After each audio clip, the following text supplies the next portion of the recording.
The following is a presentation of the United Wrestling Network. Hello everyone and welcome into Championship Wrestling. I'm Gilbert Corsi. Tonight more blockbuster action as we press forward in our series looking at the tournament that crowned the first United World Champion. Now this tournament took place in 2020 and 2021 primarily on pay-per-view via Primetime Live, and we have it for you now free.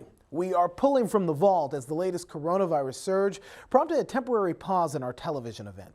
Tonight, it's the semifinals from the World Title Tournament. The Dirty Daddy Chris Dickinson taking on Mr. No Days Off himself and Fred Rosser. Rosser coming in after defeating Eric Redbeard in the opening round. Dickinson gaining victory over Peter Avalon. And also tonight, a never-before-seen television matchup putting Miranda Alize versus the Killer Bay herself and Heather Monroe. And a big-time main event also from our World Title Tournament. SHAWN Devari versus Mike Bennett. It is a big fight night, and Championship Wrestling, presented by CarShield, starts now.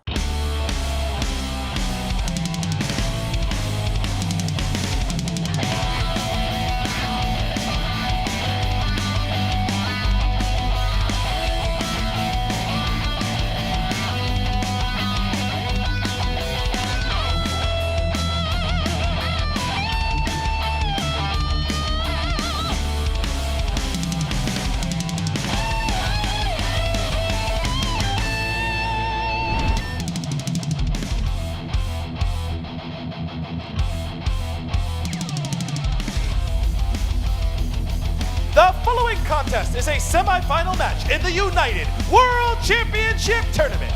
Introducing first, from Killa Hills 10304, weighing in at 235 pounds, the Dirty Daddy, Chris Dickinson.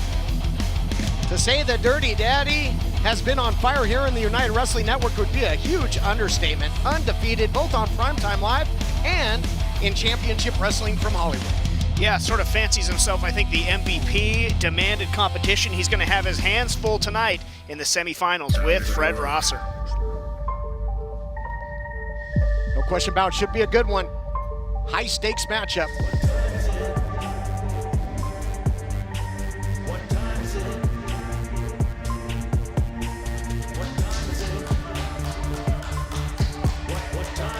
And introducing his opponent from Miami, Florida, weighing in at 239 pounds, Mr. No Days Off, Fred Rosser. The time has finally come. The minutes, the seconds, the anticipation. It's semifinal, and it's mean dirty. And Dirty, I told you on social media, I told you earlier, if there's two things Mama Rosser didn't raise no fool, and she didn't raise no punk. This is my moment, and I plan on capitalizing it because it can't go any other way except for my way. Mr. No Days Off, Fred Rosser. Stage is set, a shot to advance to the finals.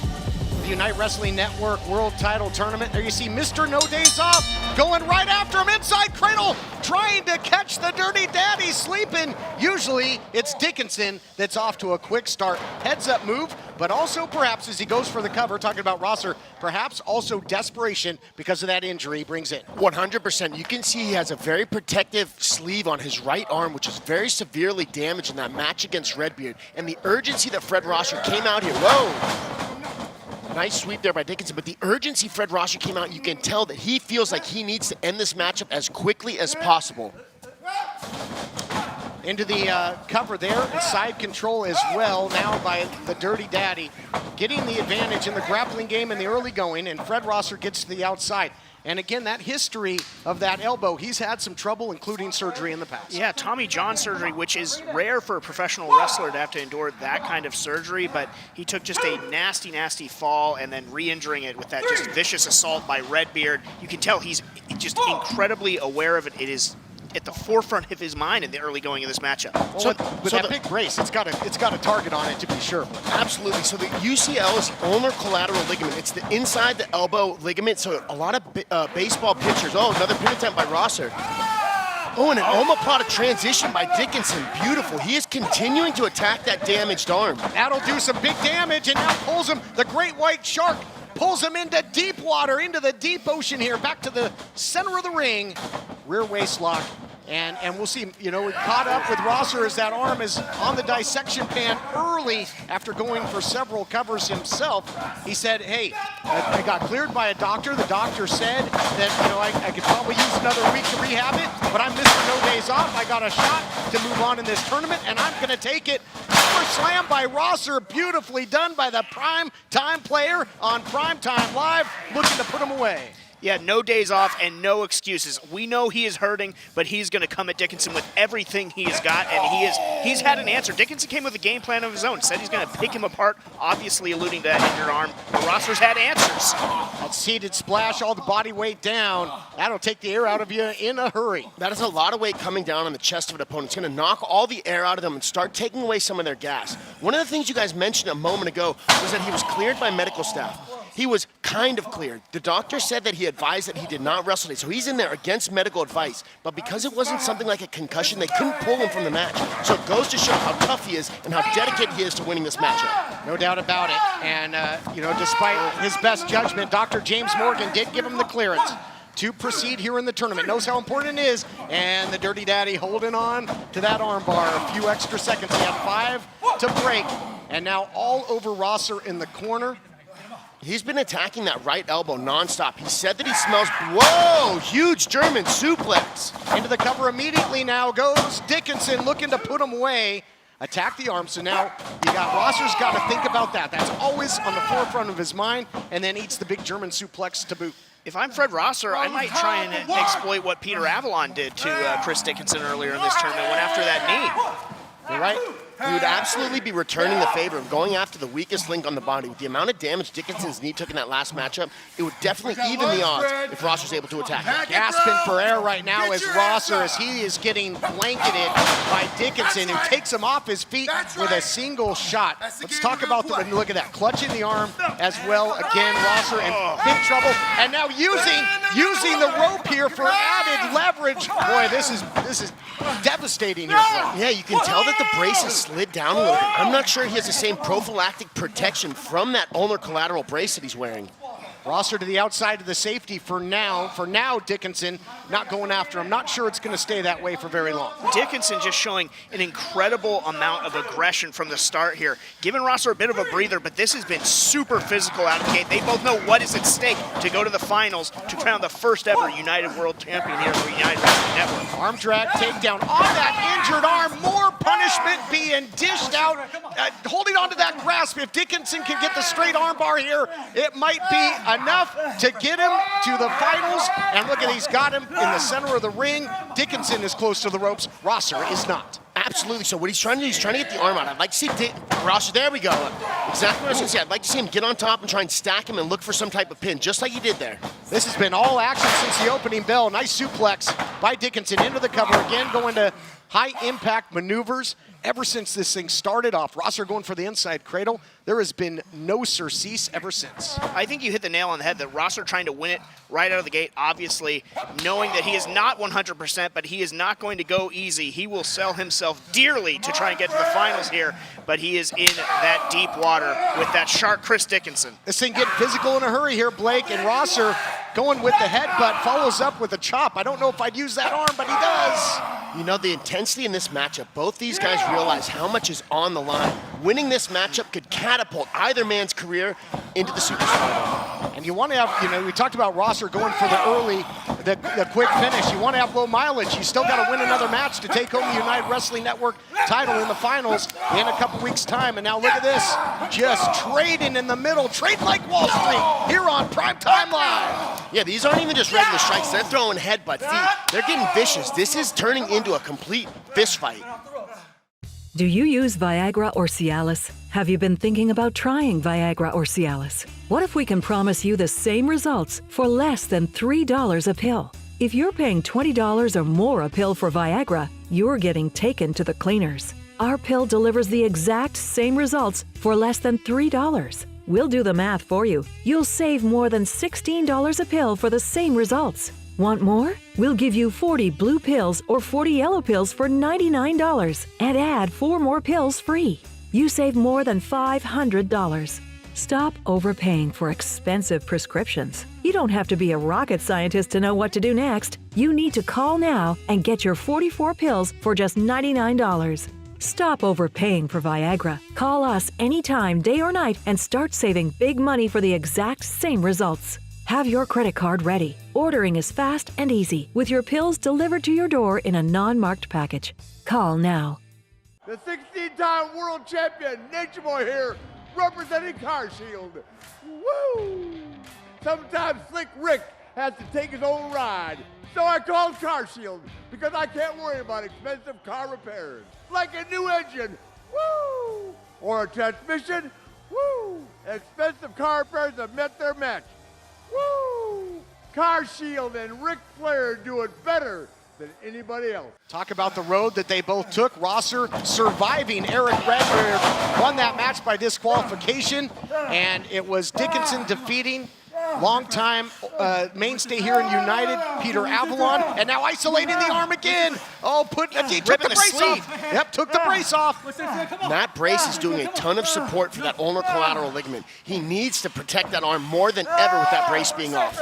But I love that no days off, no excuses. You know, we saw him when he was rehabbing earlier in the week. We saw him post that video, said, yeah, I'd love to face you at 100%, and mark my words, one day we will. But for now, I'm taking my shot, and I'm giving everything I've got. I have a ton of respect for him to step up and take this challenge.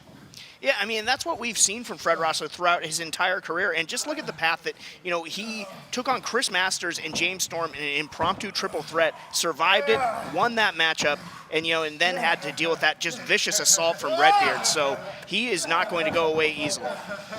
Yeah, but holding on for dear life right now was Rosser, holding on to the trunks. Anything to keep the great white shark from taking a big bite out of that injured arm. Oh my gosh, look at just wrenching on the arm. You know, at what point does that arm just go numb and is completely useless for Rosser? I mean, in terms of it going numb, it might already be numb. I don't know how functional that arm is, but it's absolutely a big target and very vulnerable. We've seen Dickinson attack it with strikes, moves like that, slams, and submission holds. He's doing everything he can to damage that right elbow of Fred Rosser. Dickinson in complete control right now, and Rosser's been wrestling everywhere. We've seen him in New Japan Pro Wrestling, so, you know, all those battles got to take a toll on him as well. Yeah, racking up a lot of mileage, and, you know, you can't sell the Dirty Daddy short whatsoever. Has not lost here on Primetime Live, so he really has just been such a standout. So any sort of weakness, he is going to be able to take full advantage. He has his eyes firmly set on that championship. And you mentioned the attack of Avalon on the knee with the chair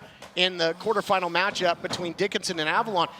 Dickinson, for now, looks to be getting around pretty well on that leg, on that knee. Seems to be a non-factor, and Rosser has had no opportunity to try and exploit it. You know, we didn't see any type of protection on Dickinson's knee, and that might have been a smart thing. We don't know how bad it is, but there's no obvious target saying, hey, my knee's really messed up, you should smash it, just like Fred Rosser's elbow did. Maybe that might be some of the difference in why this targeting's going on.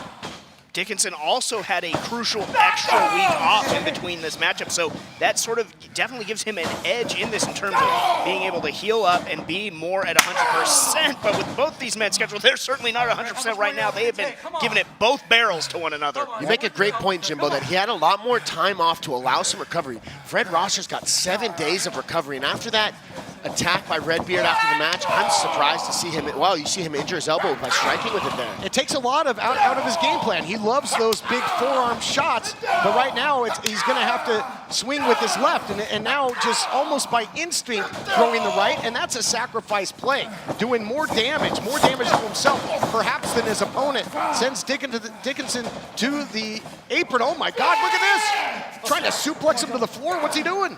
He's getting desperate, looking for whatever he can to get the finish. Oh, wow. Dropped him right on that hard edge of the apron, and now, oh my gosh, the pendulum of momentum has switched. Here's an opportunity for Rosser. That lower back of Dickinson could be shot. What power by Fred Rosser there, really digging down deep to pull out, you know, swinging for the fences to try and move on here, and that could turn the tide in this matchup. You know, this might give Rosser a few moments to, look at this big slam. Wow. This is absolutely going to give Rosser a few moments to recover, but the amount of damage on that right elbow, he's not going to be able to recover for weeks for it, likely. We don't even know if he makes it to the finals, if he'll be 100% at the finals. So he needs more than just that big slam to win this matchup. Still to come later on in our main event, it'll be two great veterans going at it. Mike Bennett and Devari in the other semifinal matchup. You got to believe that they're stretching out, taping up, getting ready, but you know they got an eye on this as well. And we have never seen Dickinson down for this extended amount of time. He begged for competition. He is getting that and more from Fred Rosser tonight. Got to make a point here. I mean, Dickinson in real trouble. Rosser maybe would have gotten the count-out victory if he stayed inside. That would be enough to get you to the finals, but I think the primetime player, Mr. No Days Off, he wants to prove a point. Absolutely. He wants to beat him in the middle. Absolutely. That's the reason he got in here. He came in here to prove that he is a world champion competitor. He wants to get the win the right way, and I really respect that as another competitor. We've seen Dickinson endure a whole hell of a lot, even outside the United Wrestling Network. Took on John Moxley at Bloodsport. What a battle that was. And now up top, maybe he was trying to size him up for that gut check. We saw him put away Chris Masters with that a few weeks ago, and now fighting back into this thing is the Dirty Daddy, the Filthy Father. The way Rosser was able to get him elevated, he didn't quite get that gut check, but he's using one arm and he's still making a lot of stuff happen. Man, he uses that elbow again to strike and damages it again. You can see how much mileage that right elbow has. It's a smart move by Dickinson to remove that brace. Swing and a miss there. Another big power slam. That has been a key weapon in the arsenal for Rosser, who tries to do the unthinkable. And man, oh man, only a sliver of light between the referee's hand and the canvas. I'm a big fan of the aggression that Chris Dickinson has, but every now and then aggression works against a guy. We saw him rush in there against Rosser, and Rosser countered him with the power slam. As we mentioned, though, Jim, you know, he's been in there.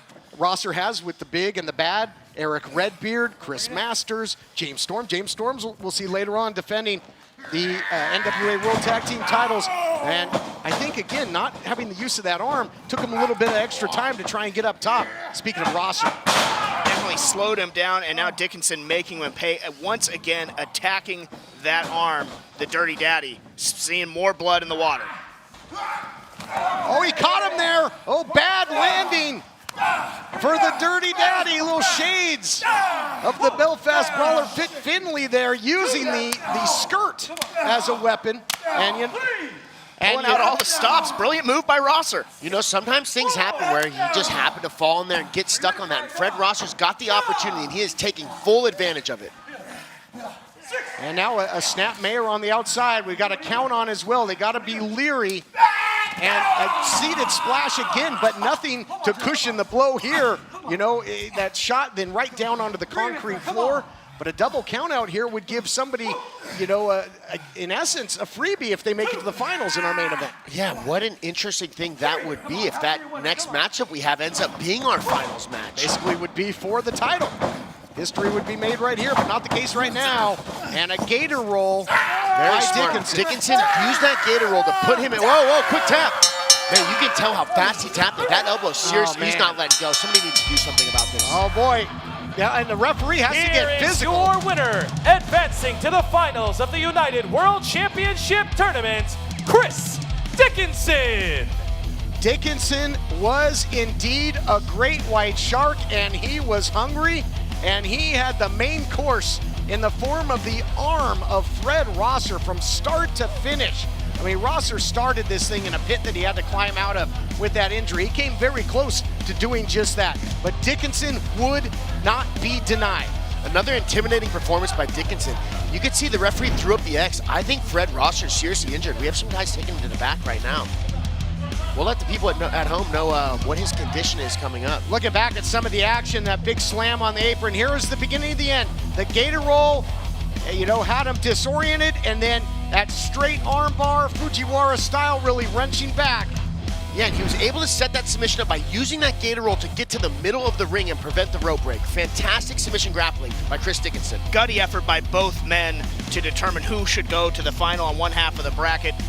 Both of them should hold their head up high, but it is the Dirty Daddy with his eyes on that gold. Welcome to Fight in 60. I'm Josh Chernoff. Let's take a quick look at everything Fight has to offer this week in the world of combat sports. Friday, January 28th at 6 p.m. Eastern, Warriors Boxing and Promotions presents Gran Noche de Boxeo Cubano. Then at 9, it's AKA 19, featuring the first title defense for AKA featherweight champion David Bosnick against the undefeated Dakota Hope. On January 29th, Don King presents Return to Greatness, Homecoming at Last. Also Saturday at 6, it's Men of War 12. At 8, it's Delta Fighting Championship 2. Then at 9, it's BKFC Fight Night Jackson, Elvin Leon Brito versus Caleb Harris 2. Finally, at 9, it's Pillow Fight Championship Pound Down. As always, check FITE.tv for availability and time in your market, as well as our wide array of free content each and every day. I'm Josh Chernoff, and this has been Fight in 60. The following contest is a singles match scheduled for one fall. Introducing first, from Houston, Texas, the superstar, Miranda Alize. James Alize successful in her Primetime Live debut against Christy Janes out of Brazil. It's a hard-hitting, striking matchup. And Alize impressive in victory. Yeah, I was just going to say, I was incredibly impressed with what I saw from Alize, and she's going to look to build on it with a big-time win over Heather Monroe here. If she can get it done, I mean, that would make her 2-0 on Primetime Live against two big-time opponents.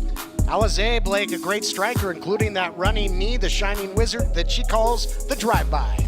She has hands, feet, and knees on her that are all very dangerous weapons.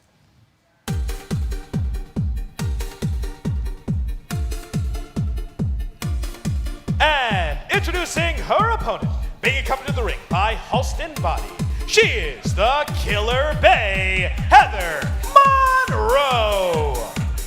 Fans of championship wrestling from Hollywood will just be happy to see that Heather Monroe found her way out of that Halston body bag match.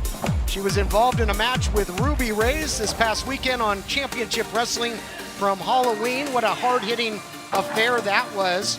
But here in Primetime Live, the Killer Bay, 1-1's got a victory over Elena Black, and of course that loss back week 1 against the Brick House Camille. But Heather Monroe's stock really rose in that matchup as well. Yeah, no doubt about it. I mean, it went down as a loss in the proverbial box score, but, you know, if she takes that as a learning experience, because she really pushed Camille, and I think she turned a lot of heads, that Heather Monroe, she is a force to be reckoned with. Something interesting you guys mentioned is that Heather Monroe just had a match with Ruby Reyes. Ruby Reyes and Alize have significantly different styles of wrestling and body types. So Heather Monroe's gonna have to have a completely different game plan to come in here and score the victory over Alize. Alize messing with the hair there. That's not gonna sit well with the Killer Bay. She doesn't like to play games. Breaking down the leg now, and turnabout's fair play. She did it to me, it's only fair. Drop toe hold now by Alize, but you're right. Alize may be a little more similar in size and stature and style to Elena Black, who Heather Monroe faced last time out. Here on Primetime Live, should be a good one. Both come in with a great camp, and we often talk about training, how important it is.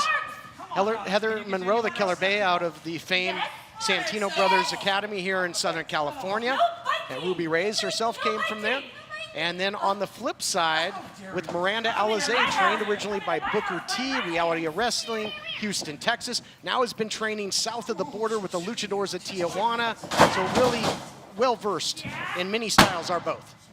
You bring up a great point that they both come from great teams. Most people don't realize this, but wrestling is a team sport because you're as good as your team prepares you to be once you get inside the ring. Yeah, you're in there by yourself, but your team prepares you. So it's very important to note that both these girls come from fantastic background and teams. Now you see a little of that lucha, you know, that Heather Monroe would have learned, and now the bypass comes up with the arm drag again. It's the first time in quite a while that we've seen this much lucha out of the Killer Bay. The leg sweep goes immediately for the cover. Leg sweep the other way. So they're going to play the lucha game in the early going here. Alize upstairs and turns it into a magistral cradle into the cover. Count of 2. Those are some beautiful technical transitions by both these ladies, particularly Alize. She's small and very nimble and able to use her agility to pull some fantastic throws. Nice wrist control on that takedown by Alize. Now goes upstairs, gets all of the head scissors takedown. I think that she wanted earlier, although earlier she did call the audible. Alize is feeling it right now. She's got Heather Monroe in the corner, maybe looking for a monkey flip, but Heather Monroe had it scouted. And you talk about the training of both these ladies. The X factor I see on the outside is that lethal accessory Halston body. You know, he's going to try and figure himself into this match at some point. That's a great point that you make, because we have seen him time and time again find little places for him to sneak himself into the match and have a big impact. And we saw that with Elena Black. Big shot there by Heather Monroe. Yeah, Halston, we'll see if he becomes a factor. Saying my rules, my home, and Heather Monroe now going for the cover, center of the ring, and women's division action since week one. That match we talked about with Heather and Camille, you know, Thunder Rosa and her defenses ultimately losing the title to Serena Deeb, and you know, all the great female competition we've seen has truly been a fixture here on Primetime Live, and we want you to weigh in. If you're liking what you see, hashtag Primetime Live, join the chat. Suplex by the Killer Bay. Yeah, you talk about the women's division here on Primetime Live. The phrase that comes to my mind every week, cover, top tier. And that's what we've seen week in and week out from these ladies, and they continue to impress. Alize and Heather Monroe, whoever wins this match, they are just poised to catapult themselves even further into the division. Stiff shot there from Monroe, and she's got Alize at her mercy in the corner. Something worth noting is once Heather Monroe lands an attack or something, she takes a second and kind of admires her work. Right now it's working just fine for her, but that's a small window of time that Alize could potentially use to counter. And Alize did just there, got out of harm's way, had that well scouted. You know, Heather Monroe loves to follow up with the acceleration, using her body in the corner, press the offense, and Alize was wise to it, had it scouted, kicks the leg and the rug out from under the Killer Bay. Woo! Thank you for calling Car Shield. This is the Ninja Boy. How may I help you? I feel at home working with Car Shield. Nice spreadsheet. Oh. Woo! People say, Rick, you're an icon, the 16-time world champ. What brought you here? I say Car Shield administrators help save customers over $1 billion. And Slick Rick loves saving money. Woo! Car Shield cars go farther. Woo! Alize needs to be careful who gets behind her. She cannot turn her back on Halston Bodie. Halston will make her pay for that. Oh, and Alize having a little, taking some time to enjoy her work as well, celebrate a little bit, perhaps prematurely, but man, really working over the arm. Yeah, I think Alize saw something when she scored on Monroe. She went to the outside. Monroe immediately favoring that right arm, that right shoulder, and now Alize zeroing in on it. So as I mentioned, where Heather takes a second, sometimes admires her work, Alize stays attached. She did 3 arm snaps, put her face down, and then stomped the shoulder. These chaining together of attacks, I think, is what's going to start giving Alize the ability to get ahead. Superstar is relentless with this attack. And going back to the AIRDATE, you know, saying having her way with the Killer Bay right now, trying to make a statement. You know, there's big time bragging rights on the line here. You know, eventual United Women's Championship at play at some point as well. So important battle in the pecking order. And biting now is Alize. I mean, just digging deep into the playbook. I think Alize's doing a lot of different things. These noogies, the biting, to start getting Heather Monroe emotional. If you can get somebody emotional, you can typically get them to make poor decisions inside the ring. Let's see if Heather's going to start doing that, or if she's going to fight, well, biting again. Finger foods, I guess. But man, really wrenching on the shoulder, and now shot after shot. And a lot of nerve endings there in the shoulder. So Alize's doing a fantastic job. She kept her knee on Heather's back, keeping her stuck to the mat so she could continue to land those ground and pound shots to the shoulder. Official Nick Bonanno, you know, allowing some leniency, but this is a hotly contested women's division matchup. But man, just a real bona fide mean streak here in the superstar Miranda Alize. I mean, she was aggressive against Christy James, but it's at another level. Into the cover, goes ahead of Monroe, and now catches her right into a submission, position to submission, and all kinds of locked up right now. Tables have turned in an instant for Heather Monroe and Miranda Alize. Now Alize fighting again, and she goes right back to work on that arm. What high-level transitions by both girls. The fluidity that you saw Heather Monroe do that attack and then slip into the submission. Then Alize slip out of the submission and land some striking attacks of her own. Incredible submission grappling by both ladies. Again, you know, with the news of an upcoming United Women's title, the NWA World Women's title changing hands on this program. I mean, it's been high-profile stuff. So a win here is extremely important. But I mean, gosh, this arm after this attack, I gotta believe, is just going to be almost useless for the Killer Bay. Yes, not only is Heather's right arm going to be the ability to attack significantly reduced, but the ability to defend. That is basically just becomes a target and a useless weapon. You know, right now she's throwing some shots with it, but you can see Alize's not really hurt by those strikes. We're starting to see that damage add up. Heather Monroe's able to get her body behind that last strike, though, put Alize down. Sacrifice play with the clothesline. Here's something else that you got to keep in mind, gentlemen, as Heather Monroe using the extremities that haven't been taken to task. Heather Monroe, she goes for the senton and lands. She has to drop levels and use that upper body for the bad Bichinoku driver. I don't know that she's going to have the strength in that arm and shoulder to do that as she now ties up Alize, perhaps going to think 7-year stretch, but stomps her face first instead. That might have been the play that Alize came in thinking that, you know, if I take that arm away from her, she won't be able to use her biggest weapon. Cover here from Heather Monroe, too. Alize able to stay alive in this matchup. Heather Monroe just racked in pain, still trying to get the feeling back in that arm. You can see Alize feeling her face. That big stomp, a big thing we say in fighting is you make your opponent taste their blood and they want to go home. Let's see how she reacts to this, because she just got her face stomped through the mat. Let's see how bad she still wants to fight. Going for it.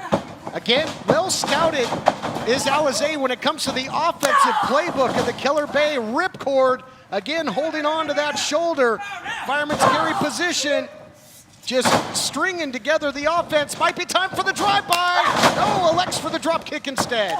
Calling the changeup, throwing the changeup pitch into the cover. Hooks the arm. Close. Very, very close. Fantastic agility. She is so nimble. The way that she can just throw knees, strikes, bounce off the ropes, and come flying back with something. Incredible barrage of attacks by Alize. Looks like that taste of her own blood might have just spurred her on. Not really surprised, because Alize, she is as rough and tumble as they come. Well, she's trained by Booker T. That does not surprise me at all. Booker T is one of the baddest dudes around. Look out here. Oh, was thinking pitch breaker. Didn't catch it. Now a cutter the other way by Alize. Scrambles into the cover. Sense of urgency. And another near fall. And now right into the armbar. And after all that residual damage, might be coming close to a submission victory here. Ooh, turns the weight in, though. Nice counter by the Killer Bay. That was very smart to go for that pin there, because that arm was deep inside the armbar. Pulling out all the stomps, you might say, James Kincaid. Well, you know, going back to that cover, when Heather Monroe got the shoulder up, it just left that right arm exposed. Tremendous strategy from Alize. She is zeroed in on it. And this is bad sprint. There it is. Bad Bichinoku driver. 1, 2, 3. Here is your winner, Heather Monroe. I gotta say, TK, that might be the first time I haven't seen Houston Bodie put his hands inside the match. Well, I mean, Heather Monroe, I think, came here with something to prove. I mean, there was a lot of talk between these two coming in, social media. Here you see the skills on display, the snap suplex, caught her, and really sacrifice play with all that pain that shoulder endured. Heather Monroe had to fight, had to earn this win. Incredibly impressive effort. You see her still favoring that arm. But yeah, what a tremendous job by Heather Monroe. Didn't need the X factor in Halston Body. She did this on her own. She should be dang proud of her effort tonight on #Primetime Live. I think it's worth noting the effectiveness of that bad Michinoku driver is due to her immediately going for the pin. She doesn't waste any time. As soon as they hit, she has that leg wrapped up and got the pin, and worked again for her. The Fight in 60, I'm Josh Chernoff. Let's take a quick look at everything Fight has to offer this week in the world of combat sports. Friday, January 28th at 6 p.m. Eastern, Warriors Boxing and Promotions presents Gran Noche de Boxeo Cubano. Then at 9, it's AKA 19, featuring the first title defense for AKA featherweight champion David Bosnick against the undefeated Dakota Hope. On January 29th, Don King presents Return to Greatness, Homecoming at Last. Also Saturday at 6, it's Men of War 12. At 8, it's Delta Fighting Championship 2. Then at 9, it's BKFC Fight Night Jackson, Elvin Leon Brito versus Caleb Harris 2. Finally, at 9, it's Pillow Fight Championship Pound Down.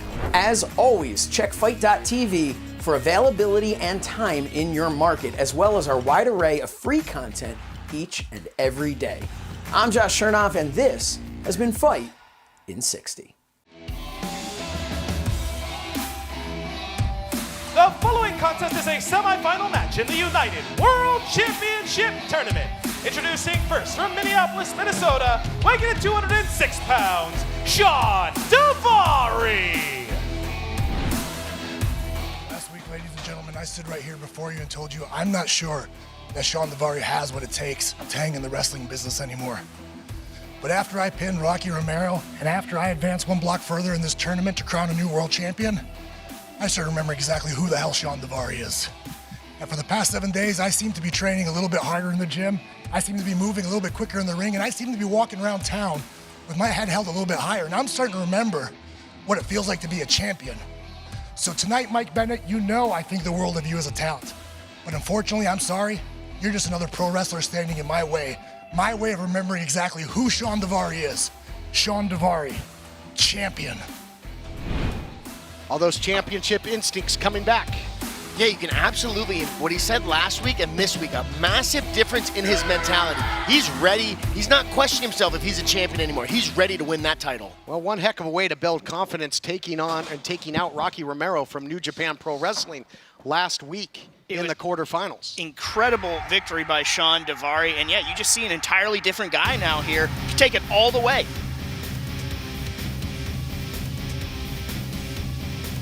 And introducing his opponent from Boston, Massachusetts, weighing in at 206 pounds, Mike Bennett.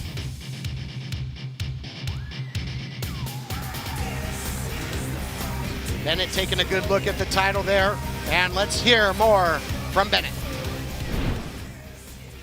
You know, it's moments like this that I'm often reminded of my favorite musical, Hamilton, where he says, I am not throwing away my shot. And that's exactly how I feel right now. I am not throwing away this opportunity. And as I look across that ring at SHAWN Devari, I'm also reminded of 2020, meaning anything can happen, because like 3 weeks ago, SHAWN, you weren't even in this tournament. So you take my desire, my motivation, and my passion, and you take the fact that it's 2020 and anything can happen. SHAWN, I am not throwing away my shot. Passion personified by both Devari and Bennett with a trick. Oh, the spear! Right at the opening bell! That's part one, guys. That's part one. He loves that as the setup. Yeah, could hit him with a power. pile Holding his AC joint. He might have hurt himself with that spear just now. It's not going to matter if he hits the Hail Mary, and that's exactly what he's trying to do. But you're right, the shoulder gave out. Yeah, he must have landed weird on that when he hit the spear. I don't know if he has like an AC separation, maybe a trap tear. It's hard to tell. He's injured, though. That is some serious hard luck for Mike Bennett. Could have punched his ticket to the finals right there, but... Well, yeah, but Devari is punished as well from that spear. You can see he has not gotten back to his feet since rolling back out, holding his abdominal region. I mean, he ate the full brunt of that spear, and now they're on the outside. Anything goes for 10 seconds, especially with a shot to get to the finals, so expect that sense of urgency. Into the post goes Devari, or rather Bennett. My gosh. But smart move by Devari to send Bennett into the post. I think he realized just what injury that Bennett has sustained there. Again, tough break if Bennett is not able to continue, but Devari has sustained some damage to that midsection from that spear. And Blake, that post didn't do the shoulder of Bennett any favors. Absolutely not. Devari mentioned last week that he had a bad elbow, a bad shoulder, and a bad this and that, and he probably realizes how effective it is to attack these weak links. He saw the shoulders hurt, and he went for it. He said he wants to be champion, and he is fighting like he's going to take home that belt. And I got to think that maybe Devari, you know, with a little less mileage on him, big shots, and You know, some of the great stars of this great sport will tell you, as we mentioned last time out, Devari, notorious a heavy hitter. You know when you're in there with Devari. Yeah, you know when you're in there, and you know that you've been in there with him for a long time afterward. I'm sure Rocky Romero is still feeling, but what a launching post by Mike Bennett, sending him sternum first right there into the turnbuckle went Devari. Whole lot of velocity and momentum behind that. And every action has an equal and opposite reaction. Devari hit hard and heavy, crumbles to the canvas. Bennett still clutching that shoulder region, perhaps the trapezius. It's worth noting, though, Devari's been clutching his gut. He was hit by a huge spear walking in and then just got thrown into the turnbuckle. He looks like he's having some damage with his core, like it's seriously being attacked. And I think both wearing the scars of battle from the first round, the quarterfinals in as well. I mean, Bennett found himself in a hellacious battle with Kevin Martinson of the United Wrestling Network. Nice swinging neck breaker there by Devari, and you can see the pain. You can see the pain, the body language on Bennett. You know that he is hurt. Yeah, the way he's moving and grasping his neck, he might even have some type of bulging disc or something, which would be even worse than a separated AC joint. You see the way he opened that neck up there and attacked that too? I think he might be thinking the same thing. You never want to see anybody get injured, but certainly not when we are working toward crowning the first ever United World Champion here at the United Wrestling Network. And just somebody that has worked so hard like Mike Bennett to get back on track, and he is on this quest, this redemption tour as he calls it, and this could be a major, major setback. Well, we saw, the impact that injuries can play in this tournament. Rosser came in with that elbow injury earlier in the night, came up just short against the Dirty Daddy, who advanced to the finals. Both these guys had tough quarter-final matches. There's that neck breaker that Devari was looking for. More pain and pressure on the shoulder. But we have seen from Bennett, we saw it against Nick Aldis, the national treasure. We saw it in an out-and-out war with a physical beast, JR Kratos, who is one half of the tag team champions now out of nowhere. Bennett's got that never say die attitude. Yeah, and no one has, what a shot. Bennett is just laid bare there. Devari is gonna open him up. Wow. Those are some big shots by Devari. And because Bennett's arms are tied up, he was completely unable to protect himself. Right now, he is out right now as Bennett, seemingly, but we've said that time and time before, and the resiliency as of late, the will to win, the will to fight on, legendary by Mike Bennett. But man, look at this, all tied up, and that vice on the neck, gonna put all kinds of pressure, and the arm is isolated, separating that shoulder area. The way he has the arm isolated as well is gonna put a tremendous extra amount of torque on the neck if that arm was not behind the shoulder. Welcome to Fight in 60. I'm Josh Chernoff. Let's take a quick look at everything Fight has to offer this week in the world of combat sports. Friday, January 28th at 6 p.m. Eastern, Warriors Boxing and Promotions presents Gran Noche de Boxeo Cubano. Then at 9, it's AKA 19, featuring the first title defense for AKA featherweight champion David Bosnick against the undefeated Dakota Hope. On January 29th, Don King presents Return to Greatness, Homecoming at Last. Also Saturday at 6, it's Men of War 12. At 8, it's Delta Fighting Championship 2. Then at 9, it's BKFC Fight Night Jackson, Elvin Leon Brito versus Caleb Harris 2. Finally, at 9, it's Pillow Fight Championship Pound Down. As always, check FITE.tv for availability and time in your market, as well as our wide array of free content each and every day. I'm Josh Chernoff, and this has been Fight in 60. Side. More chaos spilling over. That table's gotten some action tonight. The chaos that was the NWA World Tag Team title match earlier before the bell ever rang. And now Devari sends Bennett hard and heavy into the timekeeper's table. And again, you expect the referee perhaps to allow some leniency because, we really need to have a winner here. We want to have a finals to determine the United Wrestling Network World Champion for the very first time. Devari was not about to let there be a double count on a veteran move him. He slid in to restart the count, slid back out, and then brought Bennett back to the ring. Super kick. This is a battle, James, of two former X-Division champions. Both were greats in Impact Wrestling. Look out here, Death Valley Driver. Maybe sending a little message to the Dirty Daddy. Dickinson has put a lot of people down with that Death Valley Driver. Can Bennett put down Devari and punch his ticket to the finals? Another thing about him, him using Dickinson's finish. If they do meet in the finals, I wonder how Dickinson's going to feel about that. I'd imagine he's not going to like it too much. Devari, though, is out, but he cannot capitalize. Bennett cannot capitalize because he has got lightning bolts of pain just striking through that shoulder. I mean, look at how long Devari's been down, and almost a double count. And Bennett could do nothing about it. And Devari goes right back to the striking. I mean, Devari's got one speed. That's supposed to be ahead. But he's in reverse now because of the attack of Iron Mike Bennett. Yeah, Devari's been doing a very good job of attacking Bennett's arm early on in the match. I'd like to see him get back to that, maybe even using a submission hold. We got Mike Bennett coming back, throwing some hands. Got Devari flat on his back there for a second with that right hand. Bennett now trying to keep the pedal to the metal. Variation of the brainbuster there drives him down. That's out of the playbook of Kevin Martinson, who he faced in the quarterfinals. Center of the ring, deep hook the leg. Going to the finals, no, only a count of 2. Well, you talk about, Devari showed that roadmap of pain, and, Mike Bennett has certainly put a lot of mileage on him. I like to compare him to Jim Braddock, the Cinderella Man, just in terms of everything that he has gone through in his career. Could be setting Devari up, though, for another spear. Can he hit it? No, Devari had it scouted this time. He wants to move to the finals so he can fight for titles and turtles. But he doesn't have the opportunity right now because Devari looking for another neck breaker. Shrugged off. Now it's Devari paying the price. Exploder suplex, stacking him up is Mercy. Get the cover, that could be all. Close call, man. What an impressive throw there by Bennett. Impressive throw and then a great cover. You saw him catch the leg and sit his hip through. He really had Devari's shoulders down. Devari had to really dig deep to kick out.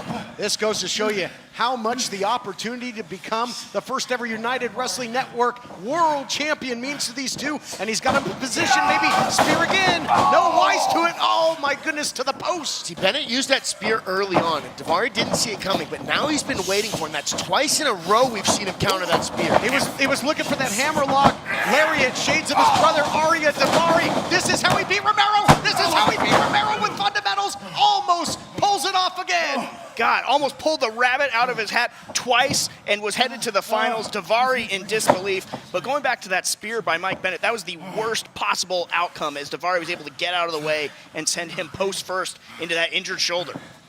What a battle, what a war. These guys have fought everywhere, every major promotion now right here in the epicenter of professional wrestling. Thunder Studios and Iron Mike living up to that moniker saying, bring it. What do you got? Thunder. What more do you have? Super kick again. This time it floors Devari. This is turning into a fireworks show.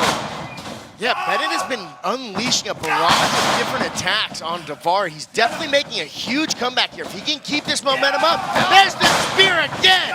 Closing the gap in a hurry. 0 to painful in 1.5 seconds. But can he get him down for the 3 count? No, because the veteran wares of Devari to escape and buy some time on the outside. What a war so far. Bennett got all of that spear again on Devari, and he looks about as fired up as we have seen him. Mike Bennett in full control now, back to that table. Back to that timekeeper's table, and now, oh my God. Oh God. No. Come on, guys. No. Bennett's got him hooked. Bennett's got him hooked. Oh! Hail Mary! Mercy! And there's nobody full of grace straight through the table to the concrete. We can only hope these two are okay here, guys. Devari looks limp. Did you just see the way his arm dropped? I mean, pile driver straight through that timekeeper's table. Let's take a look at the replay. Yeah, let's take a look. Take us through it, guys. Spiked him. Unbelievable. And now the gut wrench just trying. There's pieces everywhere. Adnan Qureshi's brought the bell over here because we're going to need it eventually. Maybe not. This war may never end. And Bennett's only got one arm. He's struggling to try and get Devari in there. Had he been able to land that inside the ring, he might have already gotten the 3 count and been going on to the finals. Devari's feet are under the ropes right now, so Bennett is going to have to drag him out. But Devari really has not moved other than stirring a little bit and crawling towards the ring. If he can maybe pull him back, Bennett might still get the job done here. Damage is done.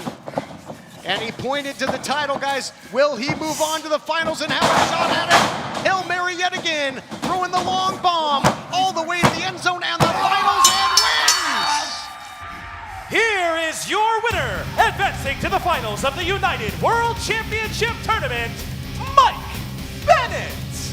Sometimes it comes down to who wants it more and who wants a world title more than this guy? The answer really is nobody. He took that extra step. Pile driver through the table, rolls him in, doubles up, and gets the win. Now we got our two finalists, Mike Bennett, the veteran, against Dirty Daddy Chris Dickinson, the young lion.